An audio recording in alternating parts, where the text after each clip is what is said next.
lengkap dan aktual. Bersama saya, Chena Atiaini.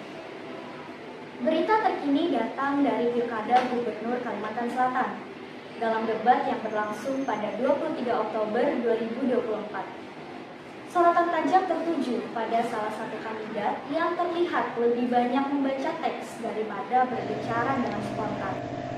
Debat Pilkada Gubernur Kalsel pada 23 Oktober 2024 diselenggarakan di Hotel Ratnain Banjarmasin, mempertemukan dua kandidat, yaitu Haji Muhyiddin bersama Hasnur Yadi dan Raudatul Jannah atau yang biasa disebut Acil Odah bersama Haji Zaini, dengan tema pelayanan inovatif dan akselerasi pembangunan untuk kesejahteraan masyarakat Kalimantan Selatan.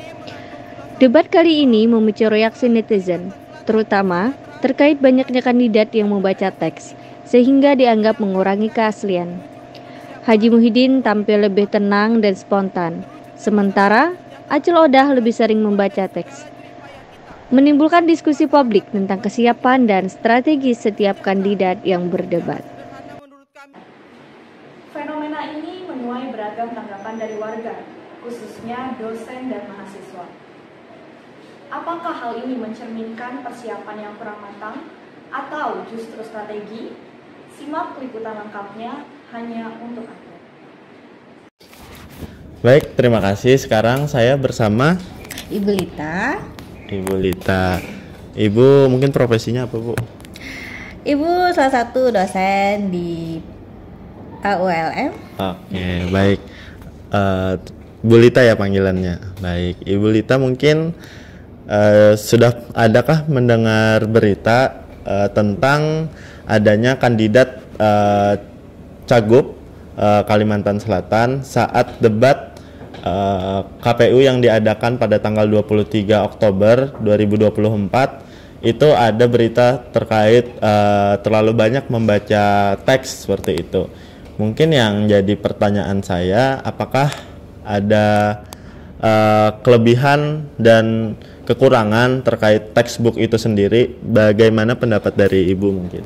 Iya, kalau masalah paslon, salah satu paslon ya yang menggunakan teks, itu memang hak beliau sebenarnya. Beliau mau menggunakan teks ataupun langsung saja spontan saja menjawab pertanyaan, itu hak beliau, terserah beliau. Hanya saja memang sih sebenarnya kalau debat itu kan kita menjawabnya sesuai dengan apa pertanyaannya.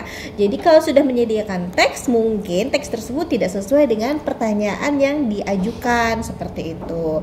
Nah, masalah paslon yang menggunakan teks, ya anggapan masyarakat beliau terlalu banyak menggunakan teks, mungkin tujuan beliau sendiri adalah agar saat beliau memaparkan visi misi, kemudian saat beliau menjawab itu lebih terarah, mungkin seperti itu, begitu ya, agar pertanyaan beliau itu tidak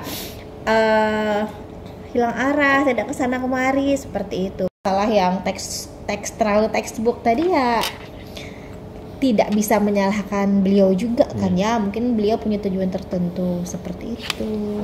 Baik.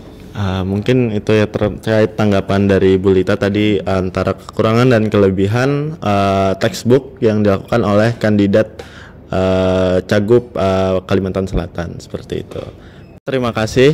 Sekarang saya sudah bersama salah satu mahasiswa dari salah satu perguruan tinggi. Mungkin bisa dikenalkan dulu. Baik, perkenalkan, nama saya Devin Austin dari Program Studi Pendidikan Bahasa dan Sastra Indonesia, Universitas Lambung Mangkurat. Baik, bisa dipanggil Mas Devin berarti ya? Iya. Oke.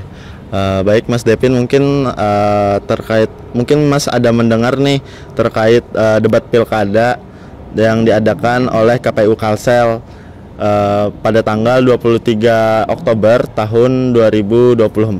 Sebelumnya apakah Mas Devin sudah tahu di mana untuk lokasi debat itu sendiri? Sudah tahu, tepatnya di Hotel Ratnain di Banjarmasin. Baik, berarti di salah satu hotel di Banjarmasin, yaitu Hotel Ratnain ya. Baik, terkait debat itu sendiri kan ada nih berita yang sedang mencuat saat ini. Itu ada salah satu kandidat yang membaca teks saat debat itu sendiri. Apa tanggapan Mas Devin terkait adanya berita tersebut? Ya sebenarnya terkait berita tersebut tidak ada larangan khusus untuk kita ketika berdebat itu boleh membaca teks atau tidak.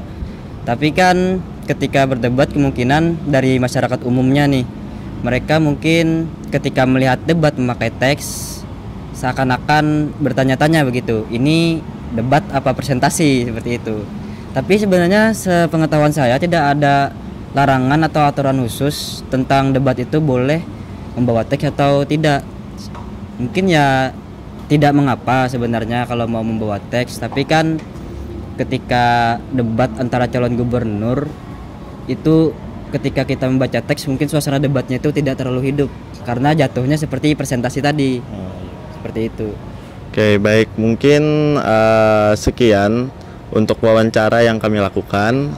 Saya kembalikan ke studio. Terima kasih Mas Devin. Iya.